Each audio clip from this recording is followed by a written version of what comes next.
Recording by Matt Braymiller. Caterpillars by F Benson. I saw, a month or two ago, in an Italian paper that the Villa Cascana, in which I had once stayed, had been pulled down, and that a manufactory of some sort was in process of erection on its site.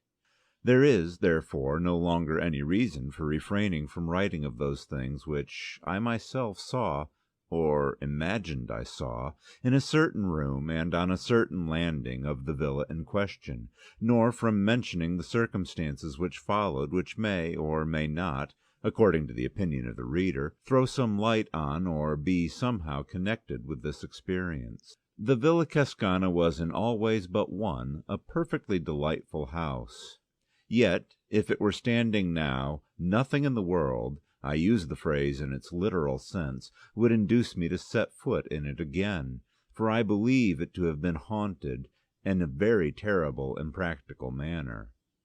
Most ghosts, when all is said and done, do not do much harm. They may perhaps terrify, but the person whom they visit usually gets over their visitation. They may, on the other hand, be entirely friendly and beneficent. But the appearances in the Villa Cascana were not beneficent, and had they made their visit in a very slightly different manner, I do not suppose I should have got over it any more than Arthur Inglis did. The house stood on an ilex-clad hill, not far from Sestri di Levante, on the Italian Riviera, looking out over the iridescent blues of that enchanted sea, while behind it rose the pale green chestnut woods that climb up the hillsides till they give place to the pines that, black in contrast with them, crown the slopes. All around it the garden is the luxuriance of mid-spring bloomed, and was fragrant, and the scent of magnolia and rose, borne on the salt freshness of the winds from the sea, flowed like a stream through the cool vaulted rooms. On the ground floor a broad pillared loggia ran round three sides of the house, the top of which formed a balcony for certain rooms of the first floor. The main staircase, broad and of grey marble steps, led up from the hall to the landing outside these rooms, which were three in number, namely, two big sitting rooms and a bedroom enranged en suite. The latter was unoccupied, the sitting rooms were in use. From these the main staircase was continued to the second floor, where were situated certain bedrooms, one of which I occupied, while from the other side of the first floor landing some half-dozen steps led to another suite of rooms, where, at the time I am speaking of, Arthur Inglis, the artist, had his bedroom and studio. Thus the landing outside my bedroom at the top of the house commanded both the landing of the first floor and also the steps that led to Inglis' rooms. Jim Stanley and his wife, finally, whose guest I was, occupied rooms in another wing of the house, where also were the servants' quarters. I arrived just in time for lunch on a brilliant noon of mid-May. The garden was shouting with colour and fragrance, and not less delightful after my broiling walk up from the marina should have been the coming of the reverberating heat and blaze of the day into the marble coolness of the villa. Only, the reader has my bare word for this, and nothing more, the moment I set foot in the house I felt that something was wrong.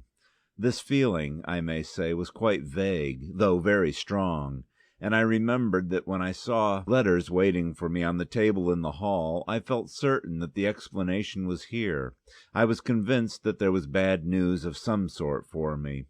Yet when I opened them, I found no such explanation of my premonition. My correspondence all reeked of prosperity. Yet this clear miscarriage of a presentiment did not dissipate my uneasiness. In that cool, fragrant house there was something wrong. I am at pains to mention this, because to the general view it may explain that though I am as a rule so excellent a sleeper that the extinction of my light on getting into bed is apparently contemporaneous with being called on the following morning, I slept very badly on my first night in the Villa Cascana. It may also explain the fact that when I did sleep, if it was indeed in sleep that I saw what I thought I saw, I dreamed in a very vivid and original manner, original, that is to say, in the sense that something that, as far as I knew, had never previously entered into my consciousness, usurped it then. But since, in addition to this evil premonition, certain words and events occurring during the rest of the day might have suggested something of what I thought happened that night, it will be well to relate them. After lunch, then, I went round the house with Mrs. Stanley, and during our tour she referred, it is true, to the unoccupied bedroom on the first floor which opened out of the room where we had lunched. "We left that unoccupied," she said, "because Jim and I have a charming bedroom and dressing room, as you saw, in the wing, and if we used it ourselves we should have to turn the dining room into a dressing room and have our meals downstairs. As it is, however, we have our little flat there. Arthur Inglis has his little flat in the other passage, and I remembered, aren't I extraordinary, that you once said that the higher up you were in a house the better you were pleased. So I put you at the top of the house instead of giving you that room." It is true that a doubt, vague as my uneasy premonition, crossed my mind at this. I did not see why Mrs. Stanley should have explained all this, if there had not been more to explain. I allow, therefore, that the thought that there was something to explain about the unoccupied bedroom was momentarily present to my mind. The second thing that may have borne on my dream was this. At dinner the conversation turned for a moment on ghosts. Inglis, with the certainty of conviction, expressed his belief that anybody who could possibly believe in the existence of supernatural phenomena was unworthy of the name of an ass. The subject instantly dropped. As far as I can recollect, nothing else occurred or was said that could bear on what follows. We all went to bed rather early, and personally I yawned my way upstairs, feeling hideously sleepy. My room was rather hot, and I threw all the windows wide, and from without poured in the white light of the moon and the love song of many nightingales. I undressed quickly and got into bed, but though I had felt so sleepy before, I now felt extremely wide awake. But I was content to be awake. I did not toss or turn. I felt perfectly happy, listening to the song and seeing the light.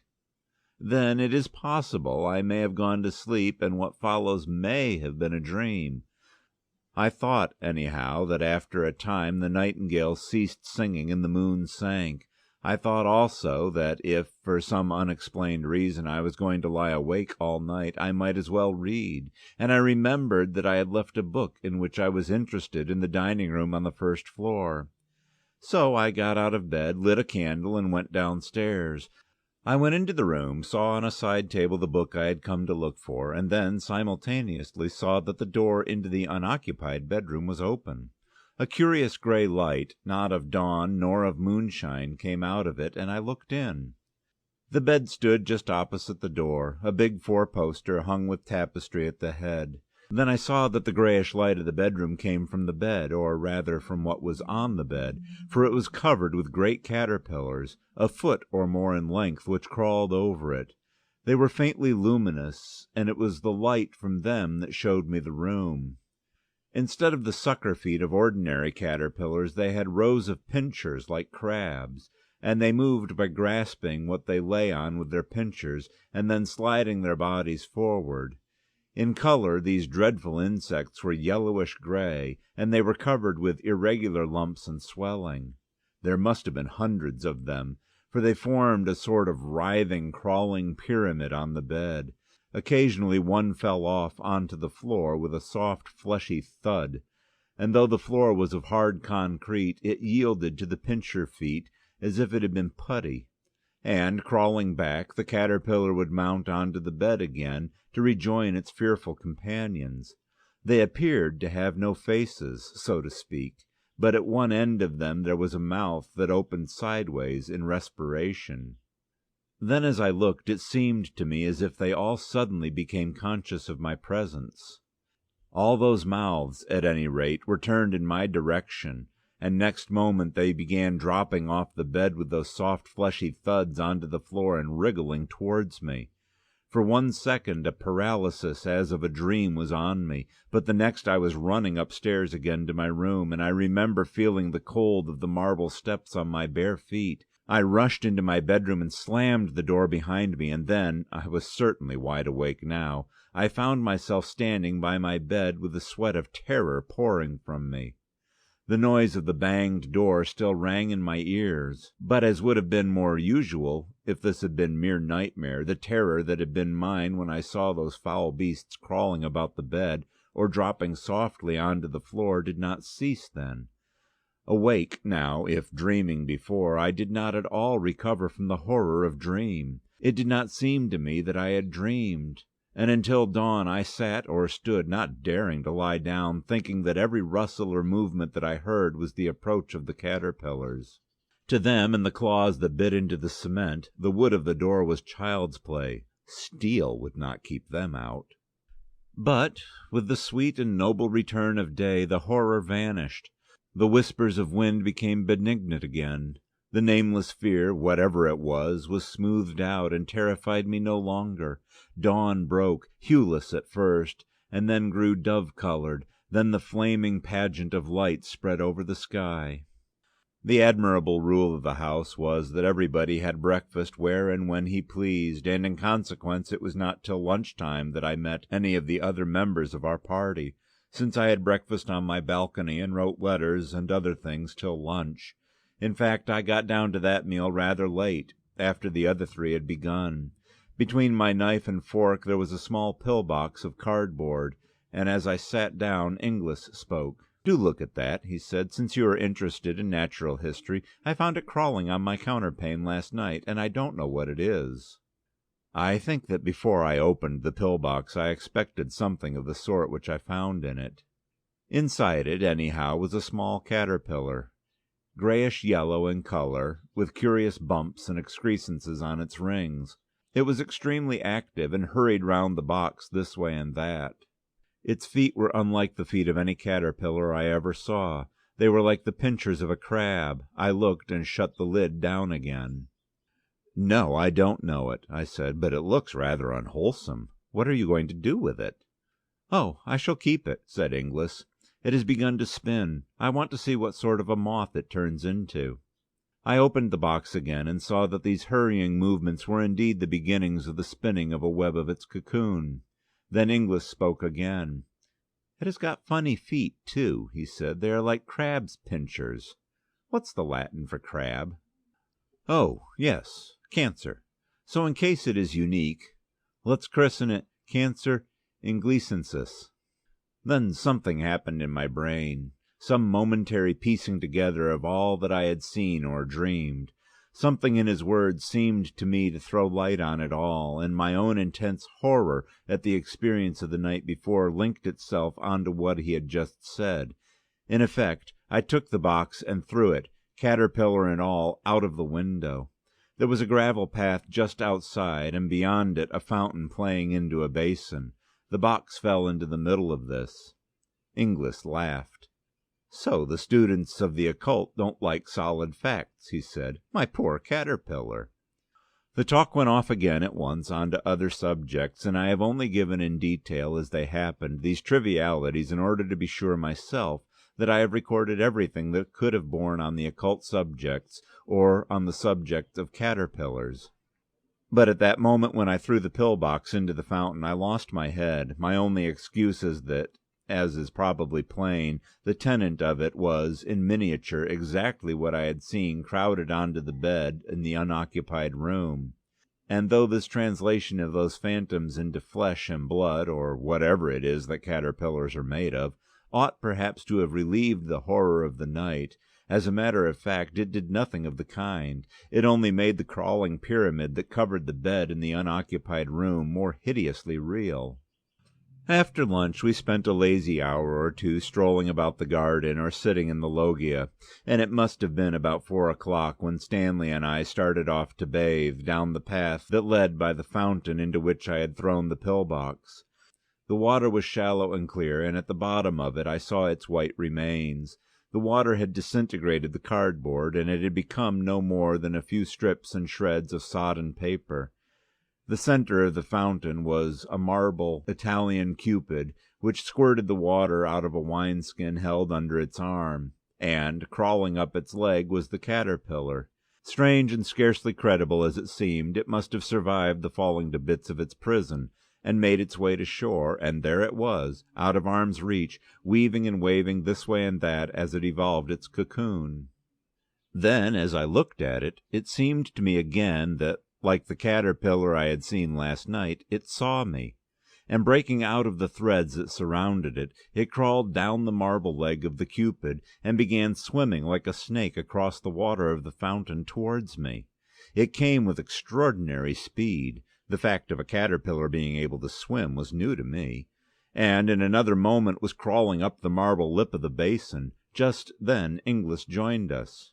"Why, if it isn't old Cancer Inglisensis again," he said, catching sight of the beast.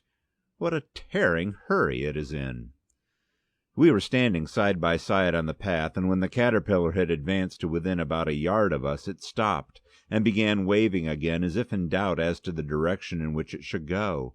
Then it appeared to make up its mind, and crawled on to Inglis's shoe. "It likes me best," he said, "but I really don't know that I like it. And as it won't drown, I think perhaps—" He shook it off his shoe onto the gravel path, and trod on it. All afternoon the air got heavier and heavier with that sirocco that was without doubt coming up from the south, and that night again I went up to bed feeling very sleepy, but below my drowsiness, so to speak, there was the consciousness, stronger than before, that there was something wrong in the house, that something dangerous was close at hand.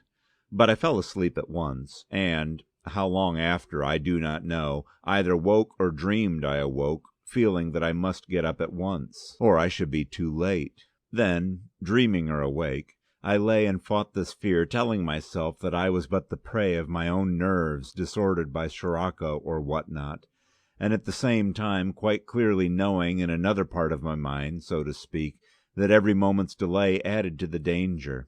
At last this second feeling became irresistible, and I put on coat and trousers, and went out of my room on to the landing. And then I saw that I had already delayed too long, and that I was now too late. The whole of the landing of the first floor below was invisible under the swarm of caterpillars that crawled there. The folding doors into the sitting room from which opened the bedroom where I had seen them last night were shut, but they were squeezing through the cracks of it, dropping one by one through the keyhole, elongating themselves into mere string as they passed, and growing fat and lumpy again on emerging.